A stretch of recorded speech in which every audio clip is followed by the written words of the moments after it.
5:01 p.m. on Tuesday, January 10th, 2023, in room 137 of the Edison Building. The board acknowledges this site and all RPS sites are situated on the ancestral land of the Dakota people, and we honor the Dakota nations and the sacred land of all indigenous peoples. Interested members of the public are welcome and encouraged to view this meeting remotely at youtube.com/ISD535, where the live stream video may be found. Present at this meeting are school board members, Superintendent Kent Pakel, a non-voting ex officio member, and Assistant School Board Clerk, Ms. Lori Sam. Ms. Sam, would you please call the roll? Director Barlow. Here. Director Cook. Present. Treasurer Garcia. Here. Director McLaughlin. Here. Director Marvin. Here. Chair Nathan. Here. Vice Chair Workman. Here. At this time, we offer the opportunity to say the Pledge of Allegiance.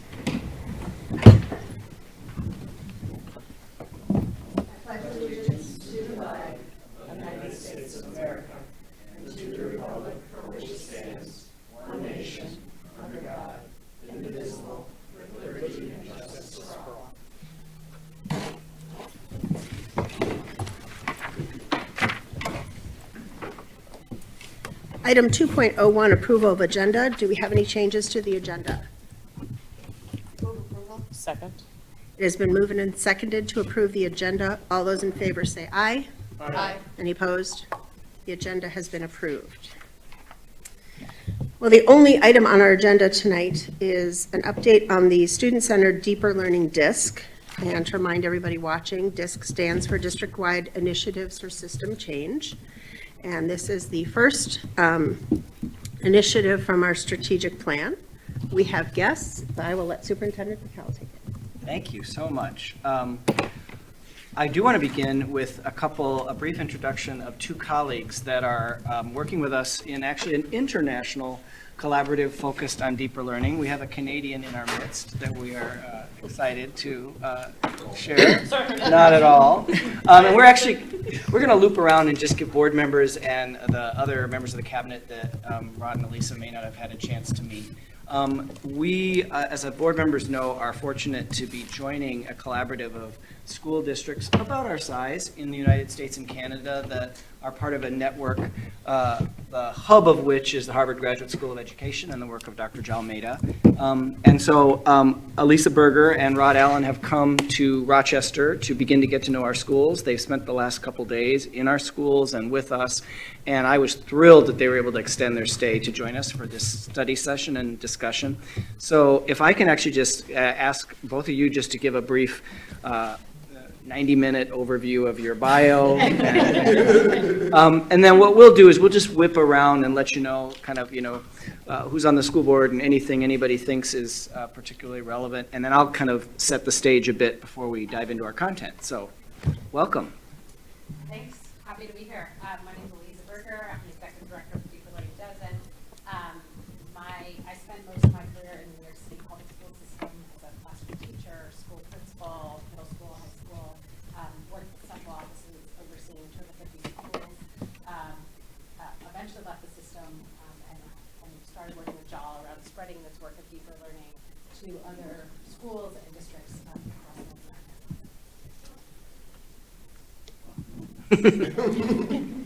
That's how we not show. I was waiting for 90 minutes. Hi, everyone. My name's Rod Allen. I have the privilege of currently living on the unceded and ancestral lands of the Coast Salish people on southern Vancouver Island. And in Canada, I would typically say the unceded and stolen lands of the Coast Salish people, specifically the Cowichan people, where I am a guest and a visitor. I am retired after 36 years in the biz. That was 4.5 years ago, so I'm not quite sure I've retired yet. As a teacher, primarily kind of middle school, a principal, superintendent in 3 districts, and 8 years as assistant deputy minister in the province of British Columbia, overseeing the learning of, so my portfolio was learning in British Columbia. Didn't have to worry about buses and buildings. I got to worry about kids and learning. where I think we started a very transformative agenda that really lines up with deeper learning. Since retirement, I started hanging out with Joel and Elisa and the gang, and I'm a senior advisor to the deeper learning project. Yeah, I think I'll just stop there. That's fantastic. We can compare scar tissue and wound. And I won't say it because there's many trustees in this room that I think my years in middle school helped provide me the experience to work with school boards and more specifically rooms full of government ministers. I would like to ask that we just go around and, this is a pet peeve of mine, but I probably never said it. Please don't say, "You know me," if you happen to know the person, because it ruins the symmetry of it. So we're going to go around. I'm Kent Pickell. I'm superintendent. Thank you for being here. I'm Kathy Nathan, board chair. Board Dan, Executive Assistant Superintendent and Assistant Superintendent. Carl Black in Human Resources. Dr. Jessica Garcia, one of the school board members. Will Ruffin II, Equity and Engagement. Julie Workman, retired teacher and school board member. Justin Cook, school board member. Jackie Peterson, Office of School Support. Don Barrell, school board member. F.A. Agbamu, Office of Academics. Karen McLaughlin, school board. Amy Ike, Community Education and Partnerships. Jean Murphin, you don't know me, school board member. Peter Dodds, Elementary Curriculum and Instruction in the Office of Academics. Heather Willman, Office of Academics, Secondary Curriculum and Instruction. Thank you very much. And welcome to other folks who are here. Peter and Heather are going to be leading and facilitating a brief presentation and discussion, but I want to set the stage. I also want, for those of you who are not on Twitter, to share my best gift of the day. Although that's a hard one because Will just gave me an awesome Purple Rain mug.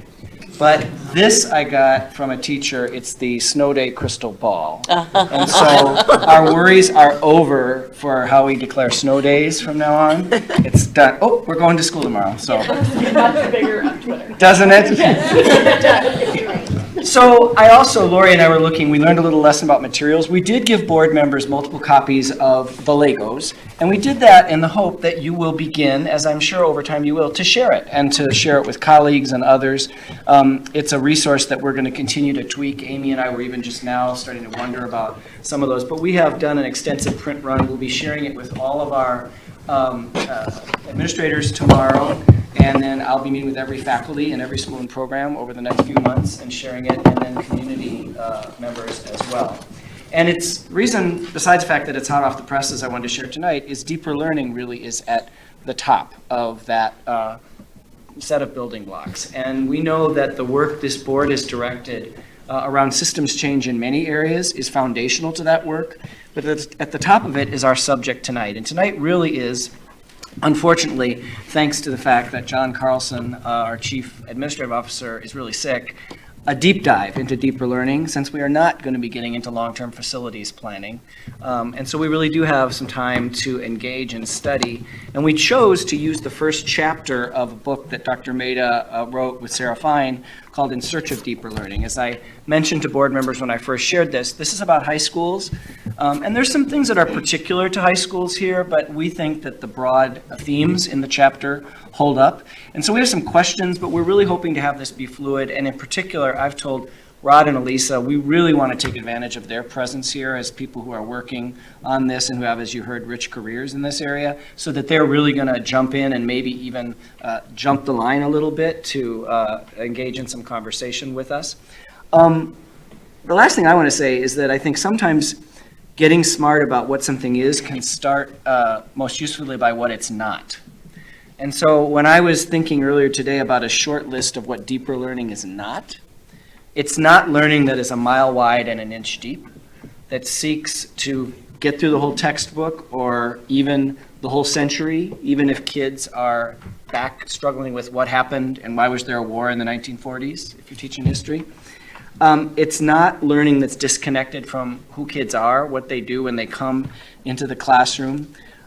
It's not learning that doesn't ask kids to see themselves as part of the discipline, as doing science, and maybe even eventually a scientist or an artist or a writer. It actually helps kids internalize those disciplines as, even at first and second grade, I'm a writer, or I do science. And then it also is not learning that's neutral on the role of learning in kids' future. It's relevant. It helps kids see themselves in the learning. And then it is not learning that is passive and sees the student only as the recipient of knowledge. It's not learning in which the goal is exclusively the test or the assignment that is teacher-directed, though that can be focusing for the learning. And it's definitely not learning where the learning is never used to do anything, and it's kind of passive. So if you take a lot of the opposite of those things that I just kind of shared off the top of my head, in the work that Maida and Fine have done, and a framework that we are working on, really spending a lot of time with right now, it's learning that combines mastery and identity and creativity. And so we have got a definitional task in front of us as a system at first to make sure that that framework works for us, and if it does, be really clear about what it is and what it means, with enough flexibility for it to be applied to different subjects, different grade levels, different circumstances. But I think probably all of us have lived through situations, personally and professionally, where a term gets some momentum and then everybody defines it as everything that they think is really important. And suddenly everything that is happening in my classroom is deeper learning, because I really like the term deeper learning, and that's the thing we're all investing in. So Peter and Heather have been leading one of our, as Chair Nathan said, DISC groups, that one of the 11 that are underway, whose task has been to look at this framework and begin some definitional work. What's deeper learning for RPS? They're in the midst of that process, and Heather's going to give us an update on their process now. That will ultimately conclude in phase 1 with a definition of, and right now we're thinking, what is either a powerful learning experience that combines over time into deeper learning, or a deeper learning experience? So we're in the definitional phase, and then ultimately we'll move into the implementation plan phase. How do we integrate this into curriculum, professional development, professional learning communities, all the things that undergird our academic work? And then actually, as Rod was sharing with some of us earlier today, how do you ultimately get it to where the bus drivers feel like they're a part of deeper learning as well? So I'm going to turn it over to Heather to give us an overview of where they are in the process, and then Peter will kind of facilitate the work. I think, Madam Chair, my sense is that we'll loosely ask board members in cabinet to just kind of raise a hand, and then Peter will try and do that. But if you feel that the point you want to make really builds upon something someone has just said, and it doesn't work to wait in the queue, we're a small enough group that you can actually flex in, and I've given Peter full authority to shut anybody, including myself, down if he needs to keep us on task. So thank you for the leadership that you provided, and look forward to this conversation. All right. So we have a very brief process update for you, because we really wanted to spend the time digging into the content of the chapter. So we wanted you to know that we have 2 things that we're really working on. Number 1 is, what is that deeper learning framework? We've kind of wrestled a little bit with the idea of definition versus framework, and we know that this is going to be iterative work that we will come to understand more and more about deeper learning as we work with it. So we're wrestling with that idea of what's the framework, and then how can that provide some direction for us. And then the second part of that is, what's the implementation plan? So how do we make this actually something more than a piece of paper? Because we've all been part of organizations or groups or efforts where we work really hard and we wordsmith, and then we don't necessarily see the change implemented out in the classrooms and for our students. So that's our second task. We wanted to tell you a little bit about our team members, or our team makeup. So we've met 4 times. We started October, and we'll be continuing to work on that framework piece. We wanted to have building level leadership, so you can see that we have some building level principals as a part of our group. We really wanted to make sure we had teacher voice as a part of this. So Mike Olson from Falwell is our elementary rep, and then we just added Simon Glazer, 7th and 8th grade teacher from John Adams. We know we probably need to even reach out further for more teacher voice, and so we've got some plans for moving that forward. We have Terry Lenander from Kellogg Middle School, another building leader, P-TECH assistant principal. We really wanted to think about what are some of the lessons we're learning at P-TECH and how might that help us to think about deeper learning. And then Natalia is a part of our team, our coordinator for multilingual learning, Tucker, our Native American liaison, and then Heather Hogan, our post-secondary director of readiness. There's quite a bit of overlap between our post-secondary readiness work and this idea of deeper learning, and so we thought it was important to have her on our team, and then I'm also on her team. So those two pieces have made a lot of sense. And then Nicole Miller from our special education team, and then Laura Willis. Mainly because she's kind of one of those innovators that's usually about 5 years out ahead of the rest of us and saying, this is where we need to be going. So that's our core team at this point. It will ebb and flow a little bit, I think, as we see more voices that are needed within that group.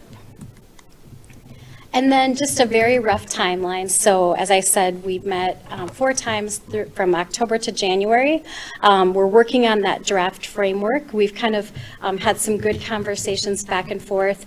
We found it to be much less linear than we thought it would be to come up with this framework. So we've gone through some iterations of listing, brainstorming, Venn diagram, and now we're at a place where we've got some good solid ideas about what are the characteristics of deeper learning and what are some of the outcomes and what will that look like. So we'll have more for you on that. And then our January through March timeline will be continuing to work on that framework and then thinking about the implementation plan. And I think that's all we have in terms of just a process update. And now we want to move into the content. Great. Well, hopefully everybody did their homework. There was a chapter from the In Search of Deeper Learning, and now this chapter we also read with all of our leaders in August. So there has been some discussions around that as well. But you have a list of questions there that we kind of wanted to give some space to talk through and get your thoughts around and your experiences around. And again, if you feel like you need to jump in, go ahead and hop into the conversation. If I don't get the correct names for director, I apologize. Correct me in the middle of the process. So the first question on here to discuss this is thinking back to your own schooling. When did you experience deeper learning? What were the conditions that led to these experiences? So I think we've all, and it might not even have been in school, it might have been out of school too. So think about those times in your life that you've had a deeper learning experience. What was it? What made it deeper learning? Would anybody like to share? I can say, being in, so prior to undergrad, I would say the 3 that really stuck out to me were not in classroom experiences. Mm-hmm. So the first one for me was Girls State, which is like an experiential, like you run a mock government. Gene Marvin did it too. So I think for me, that was the first time that I was able to engage in what I would consider like a comprehensive like application of all of the things that I had learned up to that point. So you do policy, you can be a lobbyist, you could run for governor, you can do all of these things. And there was, reading, writing, arithmetic, as they used to say back in the day. And it required all of those things. I also found those things to be true of when we would do theater productions. So like not only were you a character, but you also engaged in set construction and things like that. Or character development, which sometimes meant you had to read history books. And so you kind of pull those things together. I would say the same with marching band instruction. And then it wasn't really again until I was in graduate school when I had to do training for, to become a psychologist, where we did a lot of experiential learning. So there was a lot of classroom, a lot of seminar and application, and then there was the real world experience.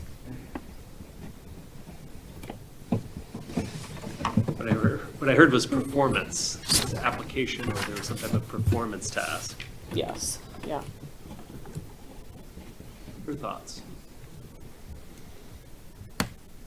I'll jump in, and I'll jump right on your example, because also did drama and theater in high school, and it is. And I mentioned it in a previous school board meeting. I had been to a dress rehearsal of Mary Poppins here, and I was watching the directors not only work on where the students stay on the stage, relative to the microphones and the sound, but they also were solving problems about finding authentic props for the time period and explaining why, for example, you couldn't see the girls' ankles under the skirts, so they had to make sure their skirts were long enough, and they couldn't have glassware for what was on the shelf because they were still made of tin. So right on there. I also, one of the most transformative classes I had was my speech class freshman year.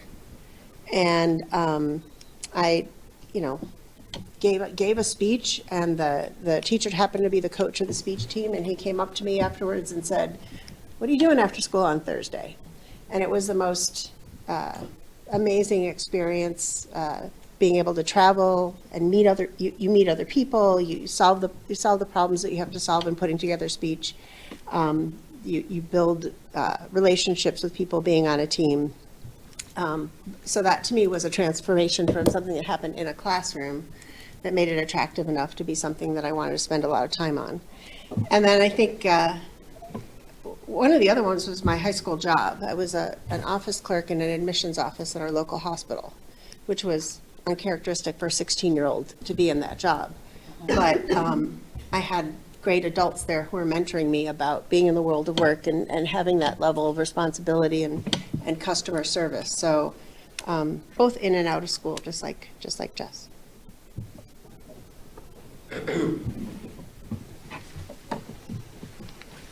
Well, I guess I was similar in that the experiences that came to mind were all sort of in the extracurricular bucket. Not totally different than what was already described. But as I was reading this and just thinking about the meeting tonight, I think part of the reason that I've felt for a long time that providing a robust, rich set of extracurricular opportunities for our students is so important, because I recognize that that's the opportunity to really take ownership over something and start to develop leadership skills and get enough of a sense of expertise in a project that it only makes sense that you're the one that's in control of the creative direction, which is just, those skills are so important. But the idea that we could weave some of that in a meaningful way into the general classroom is really exciting to me. I think it's just a failure of my own imagination to think that was even possible, because I can't really think of anything that happened in a classroom setting that checks these boxes for me. So I'm excited about it. Thank you. Maybe I can offer, just to try and add to this, but to intentionally offer an example that was very classroom-based. Just because, I think the point about extracurriculars, and it's a point that Maida and Fine make in the book, there's so much to learn from there, and there's so much to bring in. But, so I was up in St. Paul, I was a ninth grader. I wasn't within the district in junior high, so I was coming into Central High School, large high school, better than where Gene Marvin went to school in the same city, but that's a separate issue. It was a relentlessly tracked high school, to some extent still is to this day, but relentlessly. And even though I was a very academic kid, I was just coming in cold, so I was not put in any of that kind of gifted bubble thing. And I was really struggling because it just was not, ready. And my parents were starting to look at like private schools and things. And the counselor said, well, I think you ought to try this one class called the arts. And it really was essentially art history. It was taught by Lorraine Patuzak. You sat in a circle. It was everything, but it was about the history of art, essentially. And it was a transformative class for anybody who took it. It was like the lights were down and it was slides, and she had this passion but it was not just about art and the things like that. It was about the history and stuff. So the whole semester, it was like a lifeline for me, because I was in this school, I didn't know anybody. Suddenly, this was kind of more engaging. And then you had to pick an artist to do this big presentation on. And for whatever reason, I was just not very quick, because you had to do first come, first serve to get the artist. So Picasso and Van Gogh, and they all went fast. And by the time I got there, I had Albrecht Dürer was left. Now, actually, he's a super famous, like, Renaissance German artist, but who knows Albrecht Dürer? I became obsessed with Albrecht Dürer. I knew everything about Dürer and, like, why his wood blocks changed the way people saw linear, like, hallways. I mean, the way he painted completely changed the way, perspective. He changed perspective and stuff. And we had to do this paper and this presentation. And when I read this, I thought, oh my God, Albrecht Dürer was deeper learning for me. The priming of it was really important because I was kind of lost. I didn't have a fit. Here was this class where everything really masterfully led up to this big project. But then it was not directed. It was like, go figure out your artist. You know, and people it was a pretty diverse class. It wasn't in a gifted program. It was the brainchild of this one amazing teacher. So that was one where it was very in class, and it was in a certain sense passive. Like we were watching slides for a semester, and then we were writing and reading, but the cognitive engagement was just off the charts. Yeah. This is Dr. Picals at Central High School and Highland Park High School. Both FA and I have connections, and as a superior high school in a way. But same kind of experience when I was a senior humanities class. We had to do a project, and it was first come, first serve. I got classical architecture, and we had to do an hour and a half presentation to the class. So for me, it was exactly the same experience as you. What's important? I don't know anything about this. Where do I get the information? How do I decide what's important? And then present for an hour and a half. What kind of pictures do I need? For me, it was amazing. For the class who had to sit there for an hour and a half, I'm sure many of them thought about dropping out of school. And probably no Google. Oh, yeah. Oh, it was, we barely had electricity. No electric typewriters. No. Anyway, same kind of thing. I can go, I guess.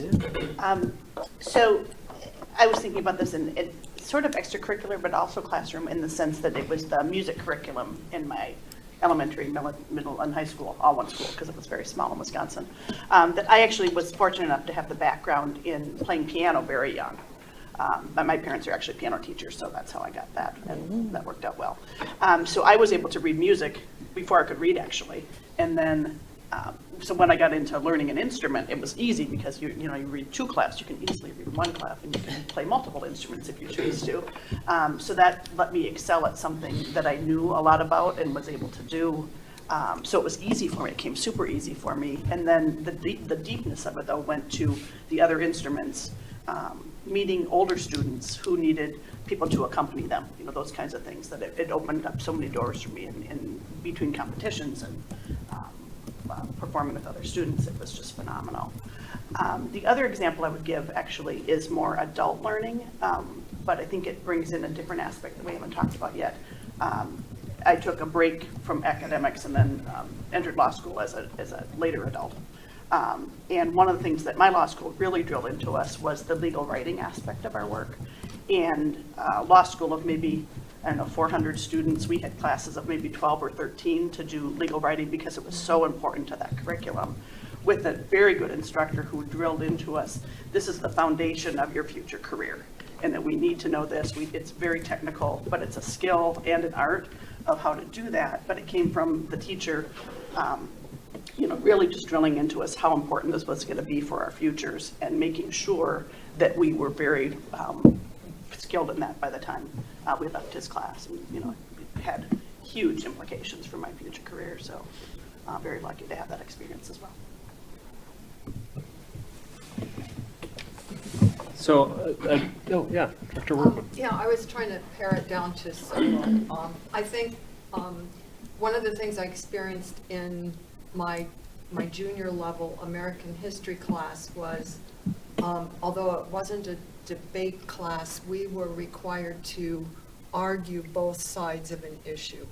So when you're studying, for example, the Revolutionary War, you had to argue both sides. And I think that was really eye-opening in a number of ways. First of all, I think it gave most of the students, myself included, the perspective that there's something on the other side that I'm probably missing, but when I have to actually argue for that side, then it makes a whole lot of difference.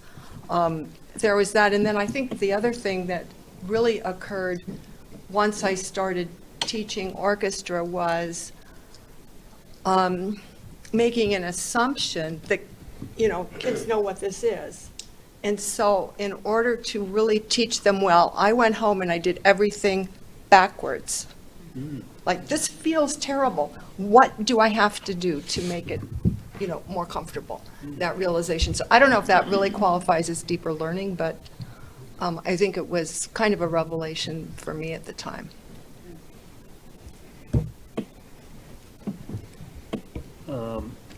Elisa or Rod, would you be willing to jump in and share maybe either a deeper learning experience of your own or maybe some threads that you heard through people's experiences? Sure. I think my experiences sort of echo a lot of you. My first example is always my high school speech and debate experience. Extracurricular. I opted into it. It was where my social circle was. It was something I spent every weekend, if not at a tournament, in the library doing research because I was about to go out there and compete, and I wanted to win. Right? I mean, it was all of these elements that I think you guys mentioned. There's clear purpose. All of us in our example, we understood why we were doing it. It was important. Why many of us would come to think about higher education is because we're opting into it because there's a very clear purpose for why we want to do that. And making sure that purpose is true, not just when we're in graduate school, but when we're in 9th grade. There's almost every example had a performance aspect of it. If it wasn't theater, it was performing and having to present in front of your class. There's this higher stake than I'm just handing in a piece of paper that maybe this teacher will look at, but no one else is going to look at. There was a lot of choice in it. Almost every example, like you had some choice to make about what your art presentation or sort of how you play a part in a play. So there's a place, and the way I think about all of these going together is there's this notion of you're playing the whole game. That you're either the law writing example. You're practicing the skill that you so understand where it fits into the whole game, or you're doing theater where you're actually playing the whole game. You're not just doing this piece of the work without understanding where it fits in the whole. And that's something that, as Kent mentioned earlier, we do a lot, sort of in younger childhood games. The kindergartners all see themselves as writers. They write and then they publish their piece. How many of us have been to publishing parties, right? That we sort of lose as we get older and don't get until we get back to graduate school. Yeah, I would add an example as an adult in a teacher pre-service program at university where we were faced with this art course, and it's like, oh, are you kidding me? I've got to take an art course again. Being a person who hates that stuff. And we were taken to a local hospital where they did rehabilitation work for kids that had profound physical issues. And they have a pool, and kids lie by the hour in this pool where they're getting exercised and so on. And the prop pointed at the ceiling and said, "This is what they look at," and there was nothing. They said, "You guys want to do something about that?" And that was our course. So what I take from that and your stories is results matter for yourself. Like there's implication for not getting it right, but for doing a good job. It's relevant. You see direct relevancy to the work that you're putting into it. It's often, not exclusively, but often done in community in a group of people. You rely on one another. You hold each other accountable. You hold yourself more accountable because of the folks that you're with. And often that relevancy comes because you're doing something out in the greater community that matters. And so for our kids, you think about it sort of applied to a school or a teenage sort of age group or students, doing things in community that matter and have direct, it's not like, well, I don't care if I get a B on this test or a C plus or if I, my son would sometimes say when he was younger, if I get a 51%, I've overcommitted by 1%. It's okay, he's an airline pilot for Air Canada, so don't worry. But that's sort of because he didn't see the relevance for why would I put that work in when I don't really care about that thing. Will I apply my guts out on something I care about? You bet. And so to me, those are sort of things that are all connected up into this notion of deeper learning or transformational learning. We talked quite a bit about that today with Aliza and Rod about this idea for cause of change. Well, what's our case for change? What would we say? And I think that speaks to the second question on here, where it talks about what are the external expectations that are pressuring schools to make this shift. And in the chapter, it outlines 3. Talks about the economic changes, idea of equity for all of our learners to experience this type of learning. And then just the complex world we're living in today and the skills our students, all of our learners need to be successful. So the question is, do you see these external pressures in our work as a district, or which ones maybe resonate most with you? Curious people's thoughts on it. Well, I'll comment regarding that. And I come at it from the point of view of what happens if we overemphasize the 3 factors you mentioned and don't give proper consideration to citizenship, contributing to the community of which one is a part of, the niche we may have and hold as being a part of a society, something larger than ourselves. So I'd simply just offer that as a contrast, versus we can certainly dive into deeper learning, design a system where we're firing on all cylinders, for want of a better word, and still perhaps not produce good citizens. People who can work effectively in having diverse opinions, but still knowing how to be civil and respectful.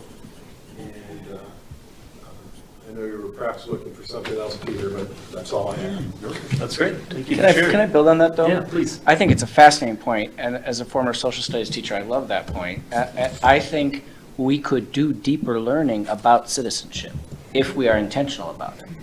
A lot of our examples have been academic, but, when some of, starting with Dr. Garcia's example of the theater kind of a thing, like, if we take civic engagement or civic understanding as a competency we want kids to develop, we could approach it through the lens of, mastery and identity and creativity. Like, what are the skills you need to be civically engaged? It's not easy to run a meeting if you're, or to organize a campaign. And like identity, I see myself as a leader, or I see myself as a member of the community. Or the creativity piece, that's all about the application. So, I'm agreeing that if we only define deeper learning as like deeper learning of traditional academic subjects, we could miss a really huge opportunity there to think about that as a subject of deeper learning. So I appreciate that. I'm just thinking about the connection to our student school board and the fact that I think for many of our students, that's a deeper learning experience because they are actually getting to engage in that idea of how do I get consensus? How do I hear from my peers about what they think are good changes for our school? So that was kind of resonating with me and thinking about how do we help our students apprentice into something that they're going to be able to do then later on in life. Well, and I really like the way that the authors broke it down to sort of the pushback for folks that say, well, the way I was taught was just fine. I'll just teach the kids the facts, that's what they need. But I think that the authors have sort of hit three really critical points we need to do differently, because it's a different world than it was in the 1970s. Economically, our employers don't need good test takers.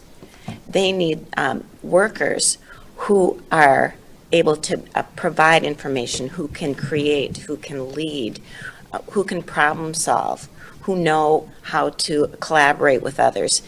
And the equity piece, this has got to be good for all kids. This idea of deeper learning, as they've said, it isn't a new one. It's been called different things.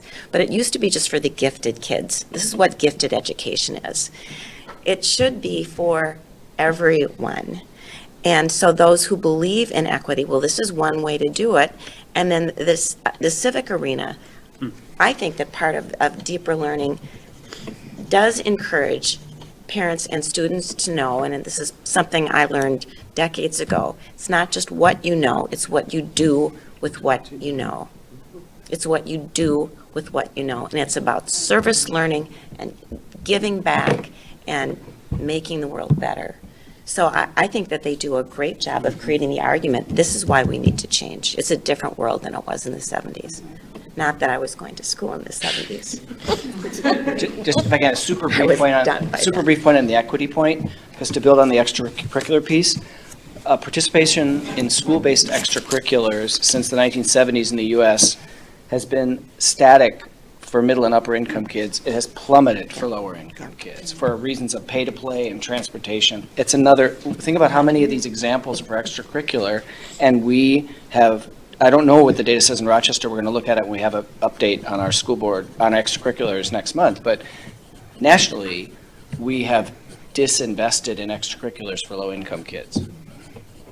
And I will say to that point, I was one of those kids in the district where my intention after graduating high school was to go off and I wanted to major in music education, and they were cutting all kinds of funding programs.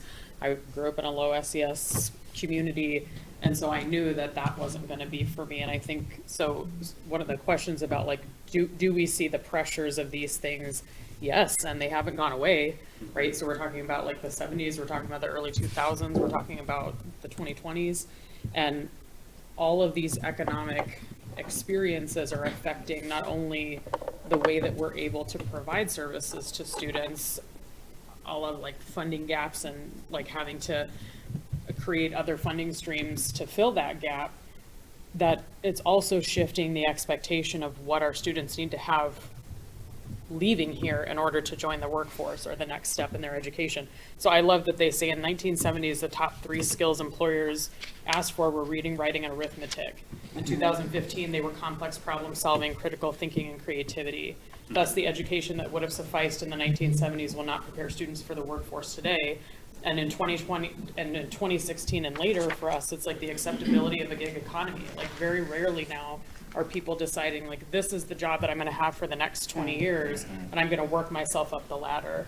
Now we have a college diploma or a college education is now the equivalent to what used to be the high school diploma. Like now you have to be graduated from a 4-year plus college in order to achieve this particular type of educational experience. And I think to go back to the idea of community is I think what everyone is saying sort of reminds me of that picture of like everybody with a blindfold that's like touching a different part of the elephant and they have to describe. To me, it's like, if we take off the blindfold, I can respect that you are at the tail end of the elephant, but what does that mean for the larger gestalt? Like, I can now see your function at the tail of the elephant and what that means for me on this end, like the trunk end, right?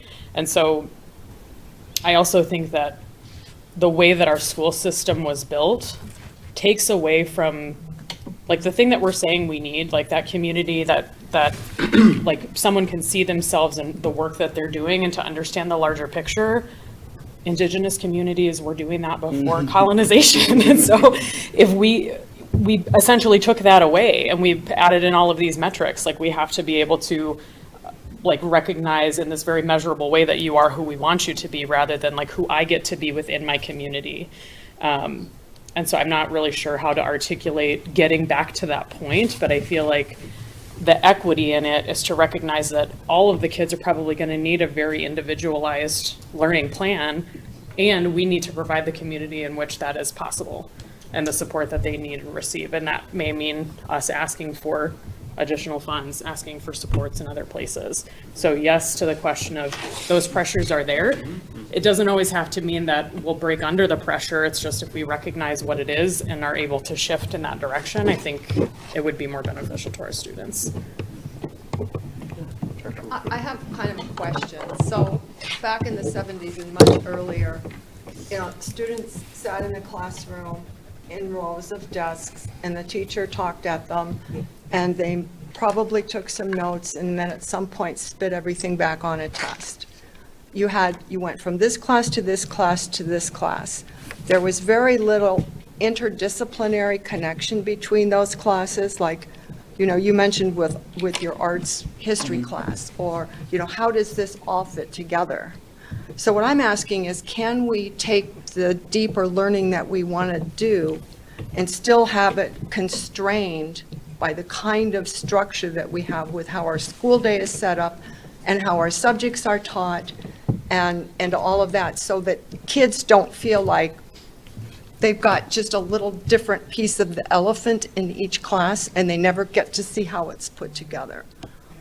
So it's just a question on my part is, can we make this fit into the old way that we, all of us learned or were taught, or, however you want to describe it? And I guess my takeaway answer to that, just off the cuff of reading the article, is no, that we need to change that structure and that system. And the question becomes then is how do you do that? I mean, I remember a number of years ago where I think elementary teachers were all of a sudden being told, be creative.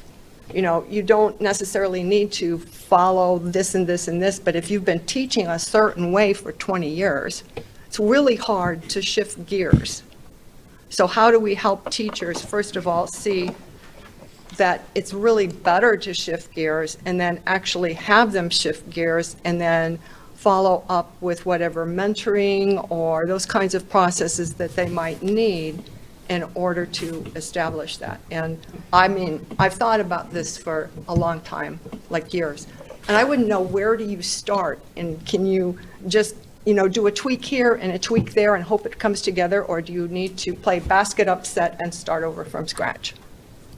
And it's not just the teachers in the system, it's all of us in the system. Yeah, that I mean, we need to think about how to.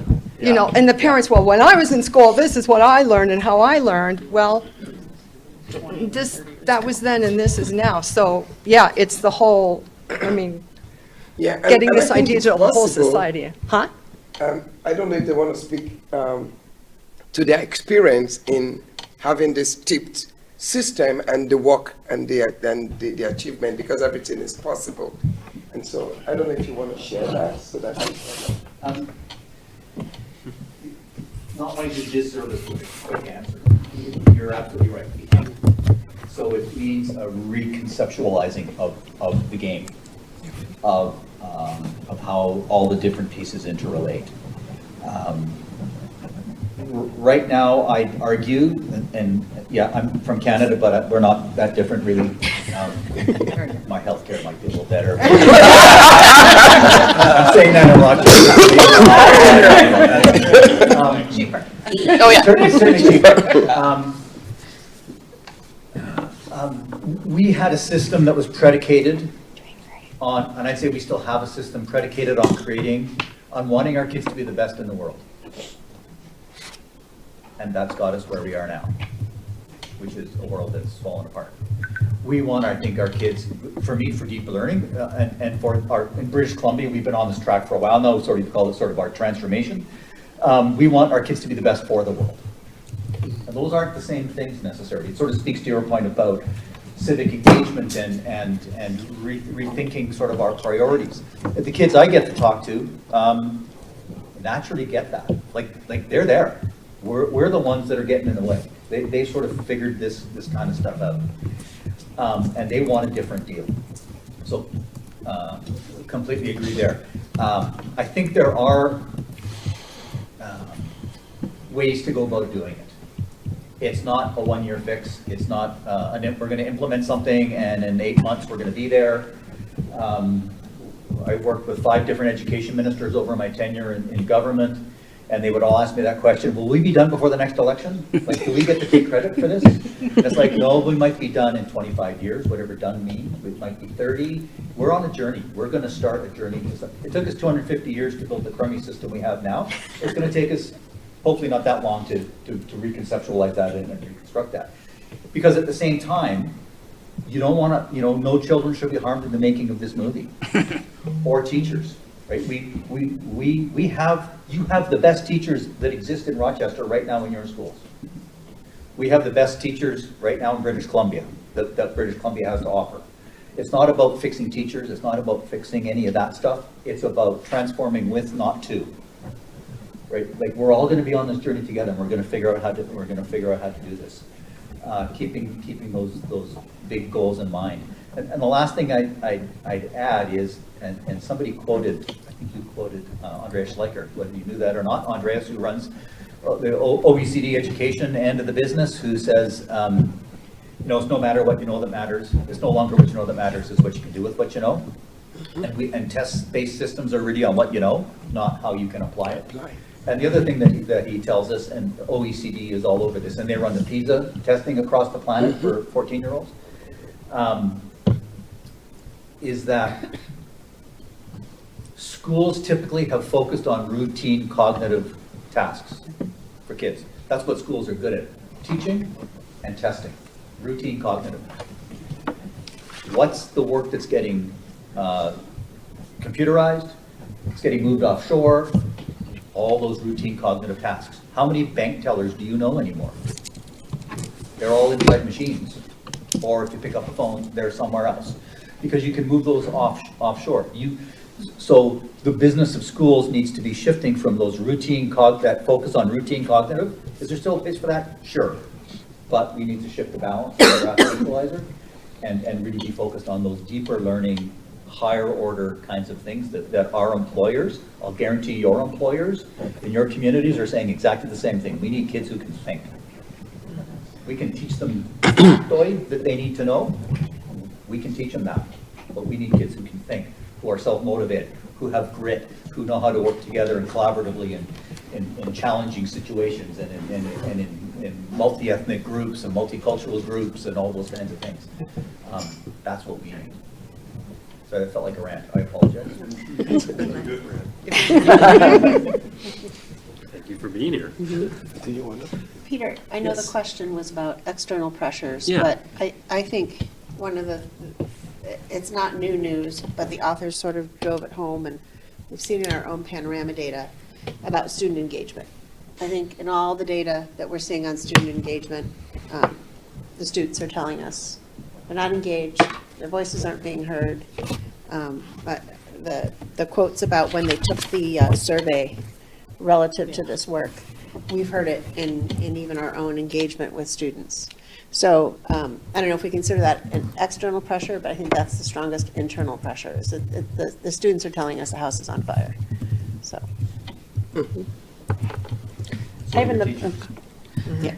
have another point about the equity piece that I don't think you touched on yet, that I sort of look at, so I grew up in a very small town in Wisconsin, so not a lot of opportunities, but we took advantage as many as we could, but they were very much related to our school community.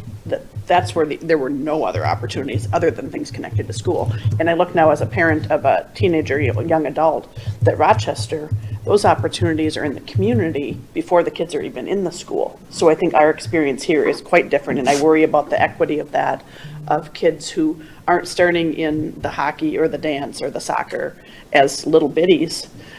The kids of privilege are advancing further and faster than the kids who are not able to take advantage of those opportunities. And I worry about that. I don't know if that's unique to Rochester, since I only have one child and he's here, or if that's something more universal that we need to look at, that it's not as school-based. The youth sports, the theater, the dance, it's all outside of the school setting. It's kind of the nature of our children's world, which I find very different from my experience. So number 3, it talks about the framework outlined in the chapter of mastery, identity, and creativity. This framework did resonate, as Dr. Patel mentioned, with our small group team that are starting to brainstorm the framework. But I'm curious, what resonates with you in mastery, identity, creativity? What questions does it arise for you? Maybe what's your gut reaction to that framework that was outlined in the chapter? My gut reaction to that was like, that explains why my GPA got better the further I got in school. So like my GPA in like grade school, high school was not that greatest, but I was super involved in school. Like I was just doing things all the time, but it wasn't, even though I needed all of the classroom pieces to understand that bigger picture when I was drawing things together, the further I got in school, the more I was able to narrow in on the thing I wanted to do. And so I can't remember who was sharing that information, but you know, like it became more personal to me. So I had mastered many of the things that I needed to master much younger than I probably would have otherwise.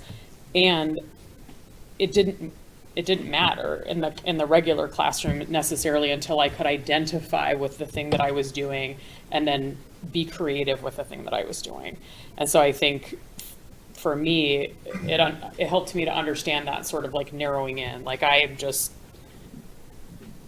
clicked for me eventually. And I think that maybe to Director McLaughlin's point about, you know, in younger grades, I had access to what was free and of the community in terms of like the before school activity. So like I was part of the community, but like in our social studies class in 8th grade, they were having us go through like what it meant to fill out a job application and interview, because they knew a lot of us weren't going to get through high school because we were going to drop out and take care of our family, larger families. And it was a large Latino community. And so that made a lot of sense to them.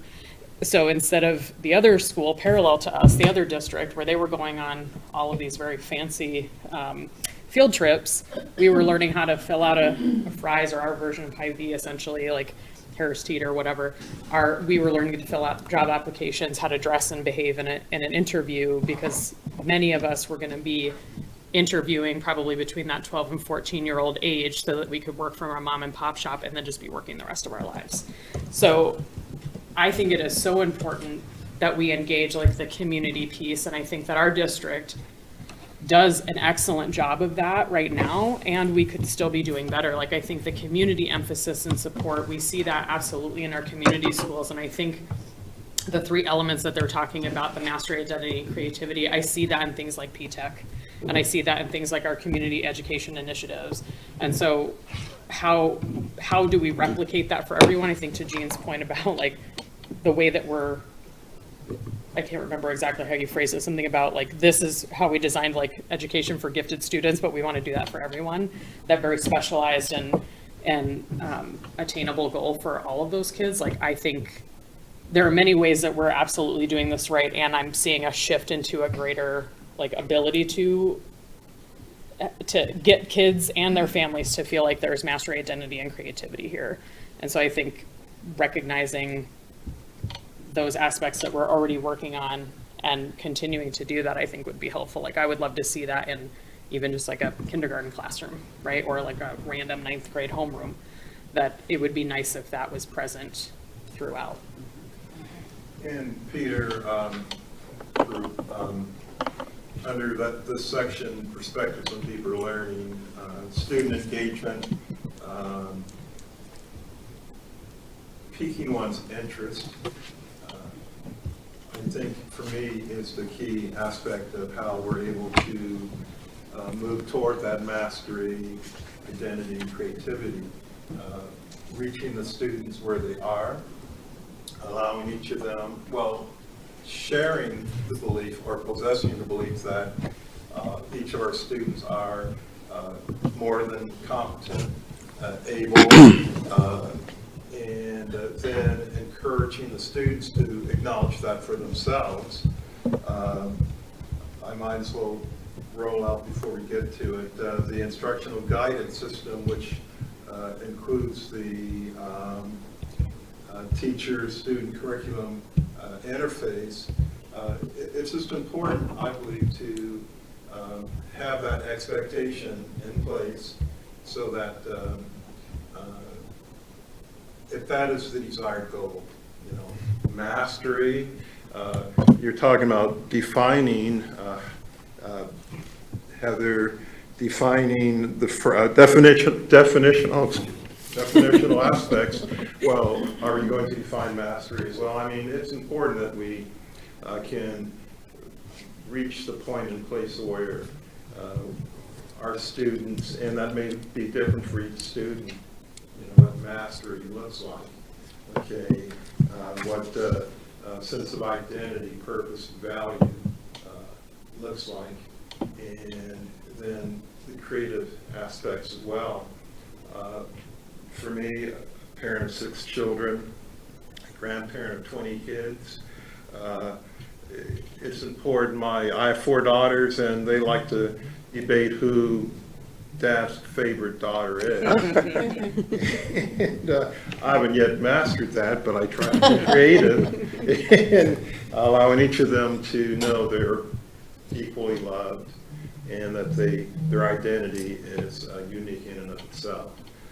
So relating that back to the question, what do we do that supports these elements of deeper learning? I'd be curious to hear, well, we don't have any classroom teachers here at this point, but I'm sure in your groups that voice will come forth. And because we want to be supportive of them and equip them to do their jobs beyond the scope and sequence, but do their jobs as we now may be redefining what their jobs are and what that ultimately looks like. So. Yeah, I thought the mastery mastery, identity, and creativity framework made a lot of sense because intuitively that felt like the right mix to enable students to exercise some agency in their learning. But one of the things that I took away from the chapter was mastery is not really the same as subject matter expertise like that you might find at a high-level corporate position or something. It's a sufficient amount of framework to be able to exercise the creativity. But then they talk a lot, or a couple times anyway in the chapter, about how this is a cyclical process, and you expect students to revisit similar terrain after they're at a different level in their learning journey and have a different level of mastery, and they can therefore exercise a different level of creativity. So that felt like a good framework to me. And as far as like something I'm aware of where I see some elements of this in the district, I know our middle schools have a design class where students are encouraged to either do some CAD drafting or even more simplistically kind of create these what were they called? Gliders. They use like very simple construction materials, paper clips and pieces of paper and some tape. And they're given some background on, how to create an air pocket under these things so that the glider, once it's constructed, will elevate off the floor just a little bit and skim along with just the paper clip touching the ground, and that way it's not going to have much resistance. And then the competition is to see who can get their glider or their skimmer, or whatever it's called, to go the furthest. But each student or each team of students has total creative freedom to adjust their creation according to the principles that they've been given. So I thought that was an example I'm aware of, at least, where there's some of those elements are already existing. And outside of these kind of areas where there's something to be built or there's some deliverable or, some creative project or a drama thing or a speech thing, it's hard for me to conceive. I like the art history example, I'm just excited about it, I guess, so. I just think it was so important. I love reading books that I already agree with. Makes me feel smarter. But I think it's so important they put those 3 things together, because this district, I think, has a history of doing one of them, at a time, and then we go on to the next one. Let's teach kids how to brainstorm because that's wacky and it's creative. Or let's make sure these kids know this stuff, and let's test and retest. And the thing is, every time we try that with these things in isolation, kids call us out. If you don't do all three, if it's project-based learning, but like the example in the chapter, where the kids were sewing up these animals, and it was fun, but they thought it was kind of dumb. What did you learn from it? It's not just hands-on. It's got to be learning stuff, mastering some content, and helping kids see why this is important to them, how they can use it to help other people. And then also the creativity part is not just being, wildly imaginative. It's being able to create, to produce, to come up with something, with some answer. And I think that those three together, once we do that, that's what good teaching is, and that's when kids are really going to learn in a meaningful way. I had another point to make, that I think our district does a really good job in terms of identity with their individual schools, but I'm not so sure that that carries over to the academics, or at least my experience is I haven't seen that as prominently as perhaps it could be. That maybe a way to look at it is to help students identify early on in elementary school that they can identify themselves as being able to master something in their education, and connect that to their identity. I also don't see that I think that a lot of our creativity in our students comes from those extracurricular activities like we were talking about before. I think about the male students who came in and sang for us recently, and the other schools as well. But I don't, as a parent of a senior, I don't see a lot of that creativity or that creative problem solving, at least in my own individual student. It might be something that he's just not missing, or he's missing, but I think that's something that we need to amplify for all of our students. And then related to that, the access to all of our students, so that they can, I think about the kids that were here. We had a lot of white upper middle class kids, and we need to broaden that. But then I also recognize that a year ago or so, we had some kids from John Marshall who came and talked to us about their ethnic studies class, and that was phenomenal. But I think that's the perfect example of deeper learning as it was reading there.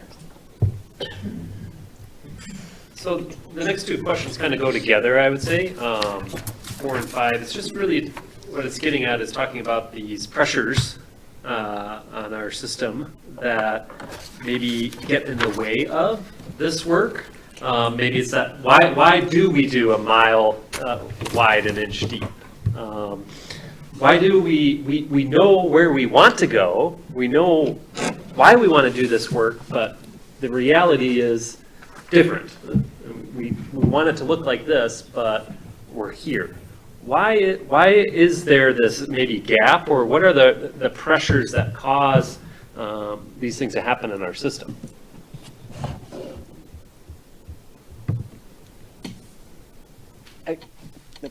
If I was going to highlight the single biggest one, it kind of combines to some of what a number have talked about. Our entire educational system was built to do variations of these things for some kids. And it does that quite well, and has for decades. And there was an era where for the rest of the kids, you could still earn a living wage and support a family without that kind of education. And starting in the 1970s, that began to change. And as Dr. Garcia just said, you're headed for the equivalent of Quick Trip if you don't have that kind of knowledge and skills.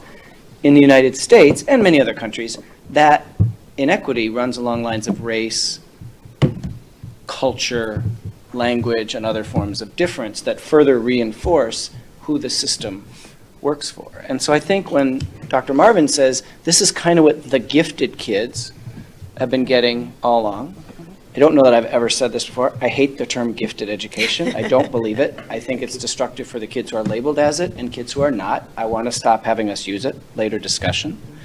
I think it's also intellectually bankrupt. But the kids who have been getting this rich content have been getting it for a long time, and we haven't been doing these things for other students. There was a movement, and it's in Maida's book, that tried to address that inequity through what they call the no excuses approach. It was it still exists, very well intentioned to address that inequity, but it didn't look like this.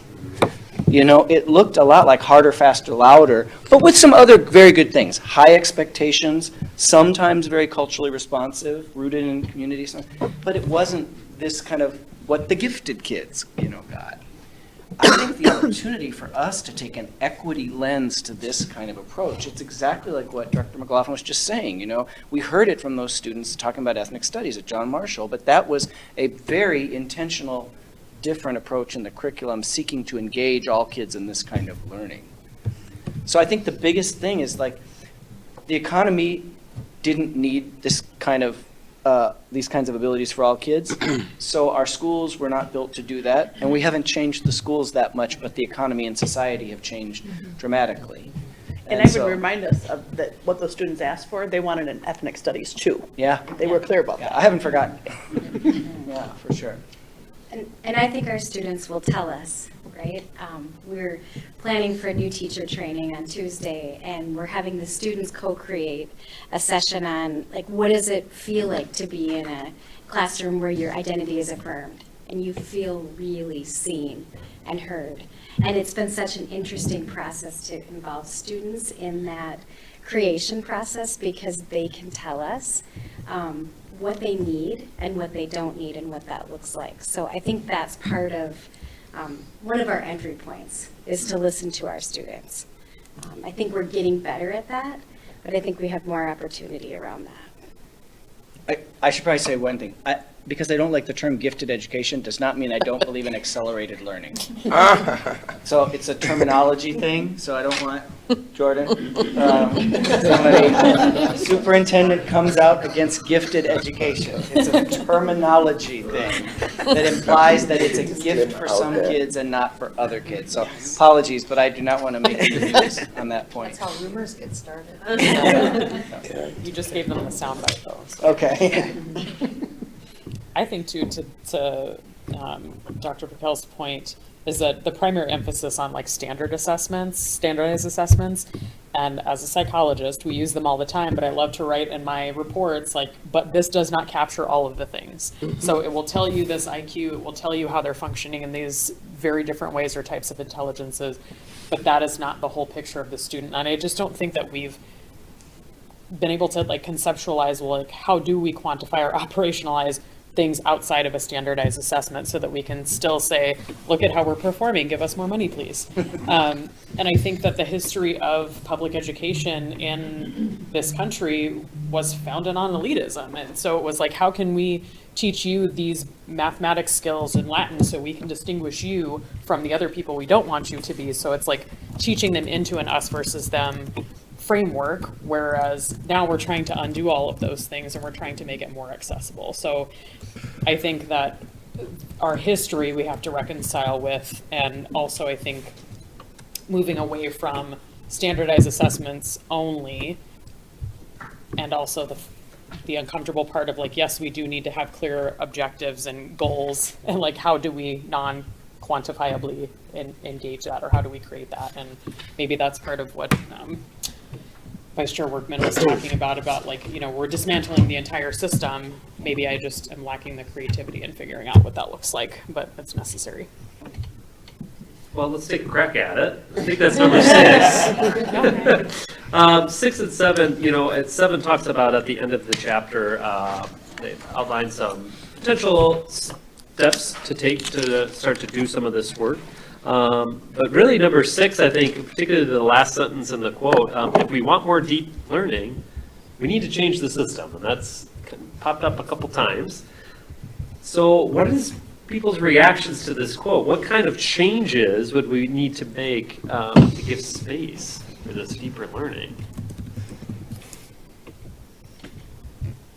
So I think, there's things that are clearly outside of our control as a board. The standardized tests are going to continue to exist, and there's going to continue to be people that are very interested in doing as well as they can on standardized tests. There's going to continue to be state standards for what constitutes, appropriate topics to cover for social studies and math and so on. But one of the things that I thought that the chapter actually emphasizes, the biggest external pressure against deeper learning is public support and public demand for deeper learning concepts. And maybe that's an area where we have a better chance of moving the needle, because I think all of us can recognize kind of shadows of the type of resistance that's described, that there's this pocket of our community, certainly, that imagines our economy in this like pre-NAFTA existence, where in a world where people commonly would live most of their lives in a 50-mile radius, and skills of cultural competency and ability to navigate a complex, globalized economy with globalized supply chains and an ability to drive value in a knowledge-based economy rather than like a fact recall exercise, is something that is out there. I think it's going to continue to have sort of a generational pressure that more and more people are going to recognize, like, no, this is the actual economy, the actual like Fortune 500. Not everybody works in a corporate setting, but we're not going the other direction. We're just going to continue to be more and more globalized and integrated, and facts are going to continue to be cheaper and cheaper. Actually, one of the counterexamples that brought to mind Director McLaughlin was law school, which does a famously poor job of preparing lawyers to actually practice law. What it does is maybe more appropriate before facts were readily available and statutes were readily available, because it prepares people to cram as many facts as they can into their head and then have all of that in a framework that they can recite in a test. But in practice, that's a fairly useless skill. You never, ever need to do something that's remotely similar. So that's like an extreme example. That's the tie-in, right? Psychology too. But that's like an extreme example of what we don't need to do. And the challenge is our state standards aren't telling us like how to evaluate our students' decision-making capacity and leadership ability. We still need to provide this basic structure. But I think that the community piece and just continuing to help our community to understand that these are the skills that are preparing our students to be successful in the economy we have. I want to build on that, because having been a parent activist before I was on the board and now being on the board, we watched many things be derailed from community members for whom the system is working just fine. And I think I see a lot of my kids' education in the deeper learning, and I want to see every kid have it. But we have to, throughout this whole process, make sure we're communicating with the parents and the families and the members of the community about why. Everything Justin just said. It's a compelling case, but change is hard. And it worked for my older child. I want my younger child to have the same experience. Why are you changing it up? We're going to have to bring our alumni back and show some real world examples about this is what they did when they were here, and now look at how they're doing now that they're out in the world. It works. So that people believe that we're talking about real people and real outcomes, and that the change we're trying to make has a real impact for our students. I want to take on something that Director Cook said, because I think maybe taking that to the next level, that I agree with you that law school, about a bunch of knowledge, stress and so much reading you can't even imagine, and to get you to that test and the license. But then you drop all that knowledge because you don't need it, and you go to work and you have mentors and people you're learning from very quickly, and that's when you learn the problem solving and the way to think like a lawyer and the way to solve people's problems for us. I think there's something about that experience as we as adults learners could bring to the younger students, is that you need some of that to get to a certain place, but then you also need to help them recognize that that's just the first step, and that then they need to do other things to be more creative thinkers and problem solvers. And that's what our economy needs. I think the removal of barriers, which obviously is generic, but I think specific to this room, like, we do not become a barrier. Like, I think that would be important too, because what often happens, I think, in like whoever is creating these licensing exams are furthest away probably from practice. Like, they've been in the field for a gazillion years, and so that's exactly how it was done 30 years ago when they were doing it. And so they're just picking up all of that knowledge and making it today's problem. And so the same thing with people on the board. Like, one of the reasons we wanted to adjust the pay of board members, and the reasons that we're trying to be more flexible and have a board that is representative and a cabinet that's more representative of our community, is because it was people who are retired that were on our board and that are making decisions furthest away from the classroom. No offense. We're going to have a conversation. And so I think if we can continuously and actively not become additional barriers, I think that would be so much more helpful too. Like, I just think about all of the people that we ask to come back and be the expert testimony for whatever X is. They are removed to some degree from the work on a like in-person frontline level. And so I can bring the type of experience that I have, which is not the same as being a parent of a child in the district, which is not the same as having worked within the district. And I think we need to tap voices that need to be heard. And I think you mentioned it, when we're talking about the kids who are requesting ethnic studies. I feel like also one of the people that's potentially closest to like the real action, like heartbeat of what's happening is Lori. And we hear her voice the least. I mean, obviously I get why that is, but there are people that are in our space all the time that do work for us or help assist us in the process that aren't part of the decision-making process. And like that to me is a fundamental problem. And that creates many barriers because we don't yet represent the district in this room.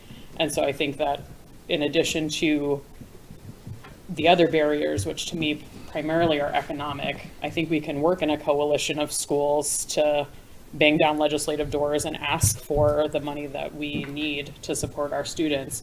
But we also have to be willing to be the change or get out of the way when we're not. Yeah.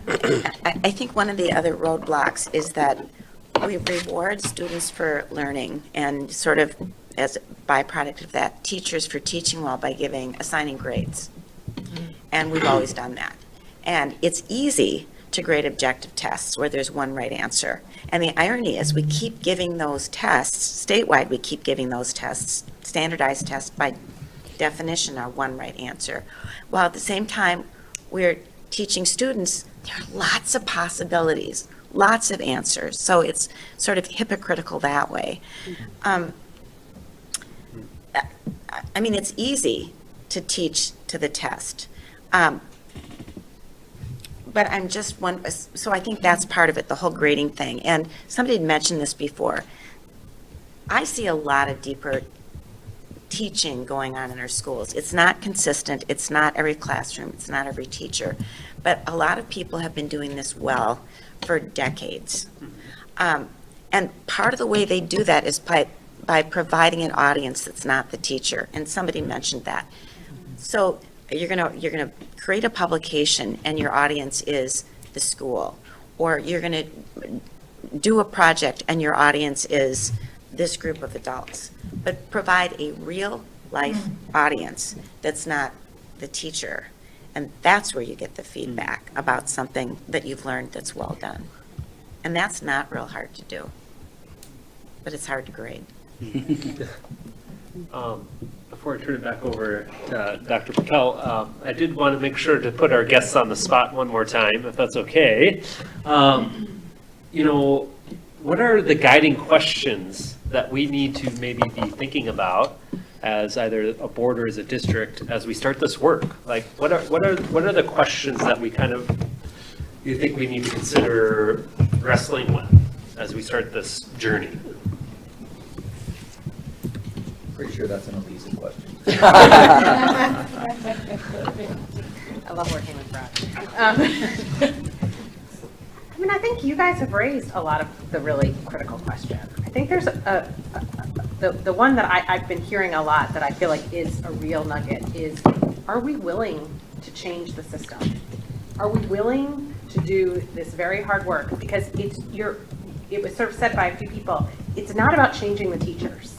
Right? They're working, I was in a lot of your classrooms, your teachers are working really hard. They are trying.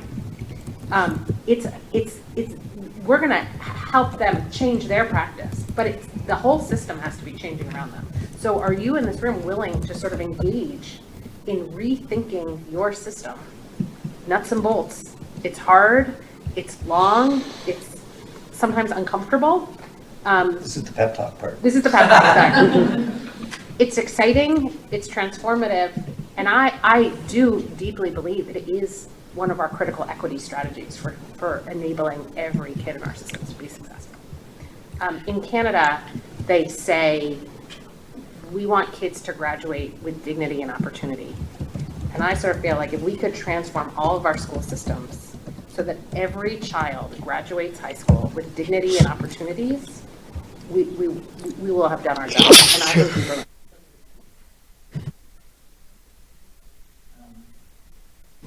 It's always a mistake to follow Elisa. You guys say that. Yeah, I think that the systems part, this isn't an academic strategy. This is a system rethink. Every part. Doesn't mean everything changes, but you need to start making informed choices and decisions about every part of your organization. Because you're going to find you're doing things that start to clang with, if we have these deep beliefs about deeper learning and the kinds of experiences we want for our young people and the kinds of outcomes we want for our young people, we can't keep doing all these other things differently. Agree with Elisa. We saw committed teachers working hard, doing all the things that the system has asked of them. And now we're starting to say, maybe we're asking the wrong things. So in the British Columbia story,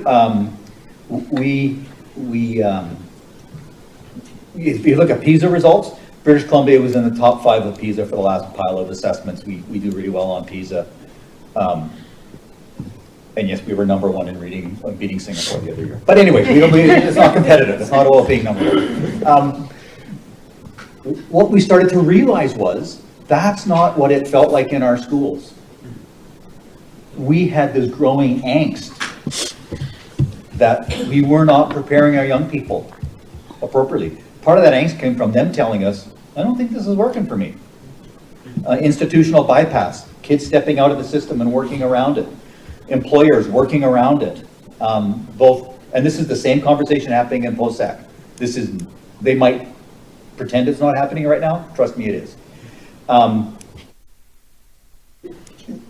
So we got this feeling of, and an educator came to visit us, John Abbott from England. I took him in to meet the minister of the day. And he says, Madam, British Columbia is doing an amazing job preparing students for a world that no longer exists. And that was sort of the gut punch moment for that minister of, oh boy.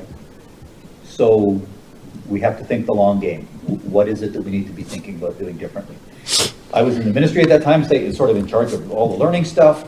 And so that meant we had to challenge our thinking on everything. How do we do assessments? As a province, do we still need to know if our kids can read? Yeah, we still think that's important. That's never going away. Do we assess it in the same way we've always assessed it? Or can we think of different ways to do that? What do we think about graduation exams? How do we think about kids do admissions into the post-secondary world or into the world of work? And all those very practical, pragmatic things, well, we had to put it all on the table for conversation. Let's put it all out there to see.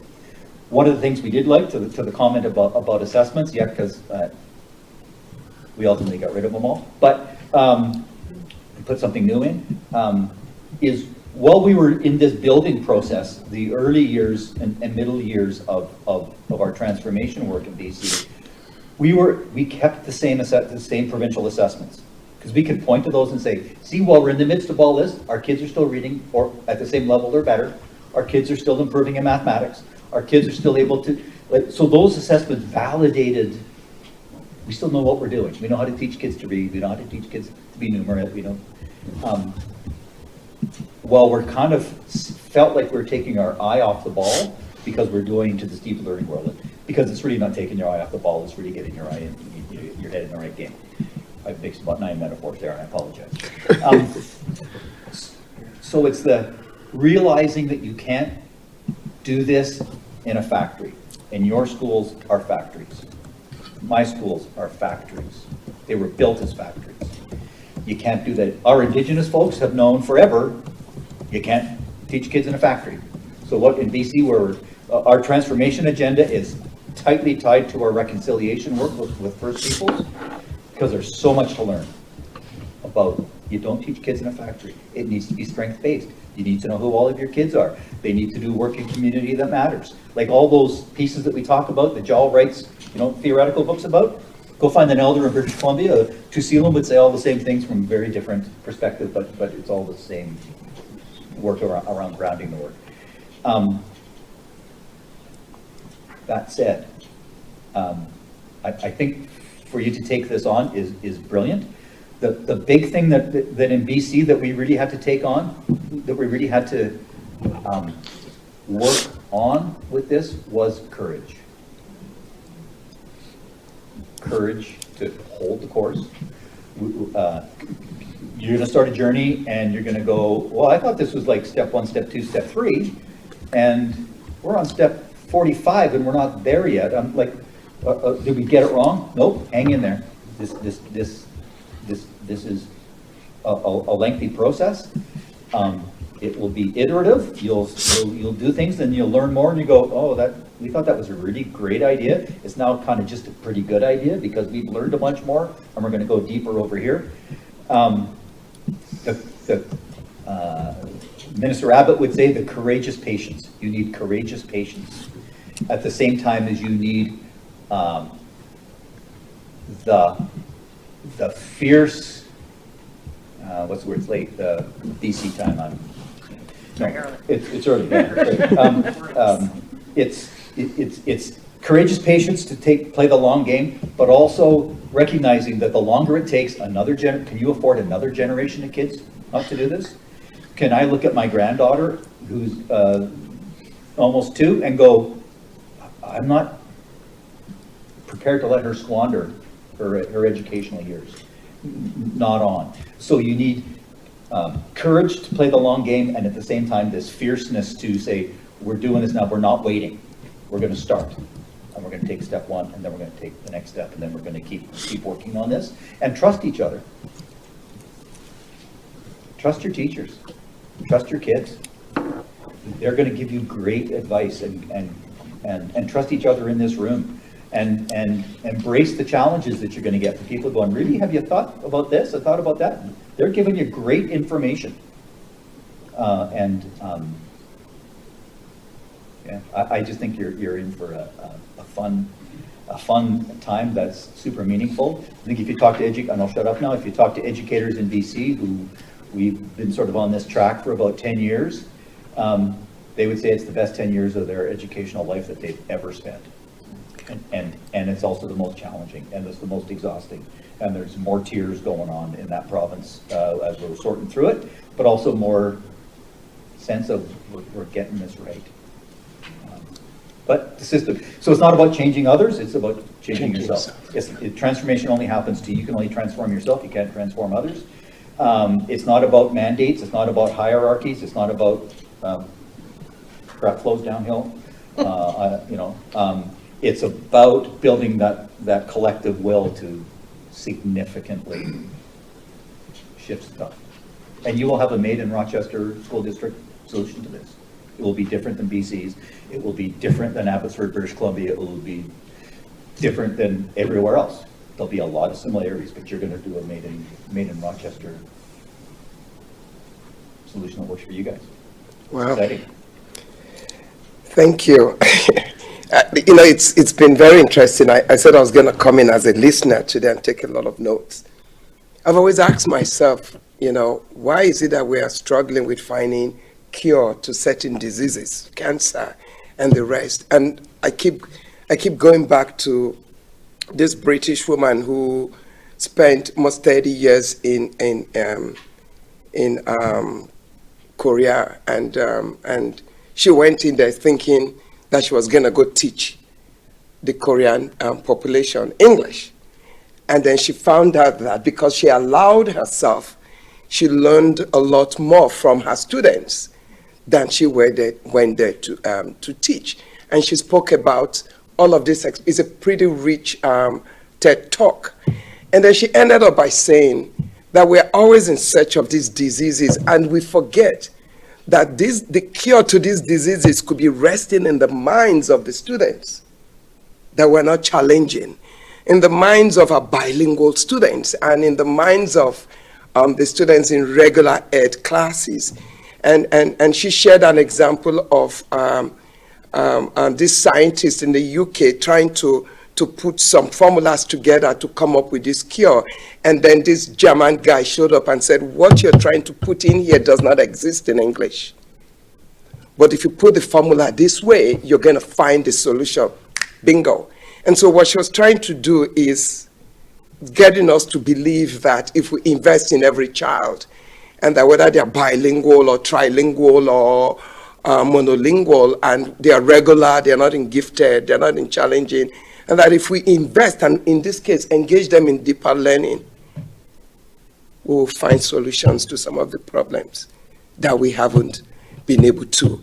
And we'll be able to find, in the minds of this kid, could be resting somewhere, the solution, but we haven't quite tapped on it yet. And so when I sit in this work, it makes me emotional, because it is we joke about no child left behind, and I often would ask, can we afford to leave any child behind? And could the child we're leaving behind have the cure to some of these diseases that we can't find solution to? Because it's planted in the mind of somebody. And so there's an inspiration for me. I've really enjoyed having both of you here. I felt I was taking a fresh education class and really looking at what I've done over the years. And I think, like President Barack Obama would say, the time is now. The time is really, really now. And we can't afford not to adjust and move a little bit differently. So that's, again, I just feel like I had to say this. And thank you. Well, thank you all for participating in the conversation and being vulnerable and curious. It's important work to do, so thank you. Chair Nathan? I can jump in. Go ahead. I think it's really important not to leave here without saying, for at least the first wave of this work, you have already voted for many of the system changes that are required. And when later this year we bring you opportunities to redesign transportation routes, to fix start times and some equities, that is an opportunity to advance this work. And next year when we redesign our funding formulas and our staffing process, that is an opportunity for redesign. And when we begin to take post-secondary and career pathways seriously, we can come back to expanding ethnic studies classes as we think hard about the schedule. So many of the decisions that you've already made, they are not sufficient, but they're enablers of this work. And the last thing I wanted to say, and thank you, Chair Nathan, for letting me jump in. I also don't think that what has happened here tonight is incidental or unimportant. I believe this change process will only be driven by ideas. It's a little dated, but there's one of my favorite sort of education books is by, Lisa, you maybe know, because you were in New York, Deborah Meyer and these people, and I had a good friend who worked at a school, Central Park East, and it was, they transformed many things in dramatic ways, but she wrote a great book, The Power of Their Ideas. And it was about the ideas that undergirded this very change-oriented school.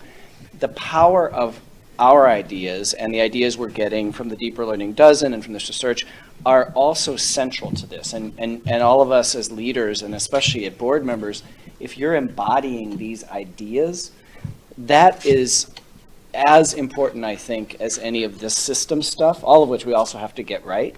But this idea of mastery, identity, creativity, if you're out there in this community talking about that in a positive, organic way, that is not a small thing. And so that's why deeper learning is at the top of the Legos. So thank you for letting me do that. And I also want to thank Peter and Heather for great job setting up this work and the role that they're playing under FA's guidance and leading it. So thank you. Well, I think what I'm grateful for tonight, aside from these being the right ideas, is I think it's clear from our conversation that we do have the right people, both in this room and in the teachers that you mentioned, and our district leaders, our building leaders, and it is definitely the right time. So thank you for leading us on this journey, and any sense of when the next time we'll talk about this? I think we're looking at having a sort of deliverable one by March. Is that, am I putting you on the spot? So I think we can bring back the groups distillation, and then we move in all of these areas into the action planning phase, which is when we begin to talk about professional development, curriculum, and so the nuts and bolts.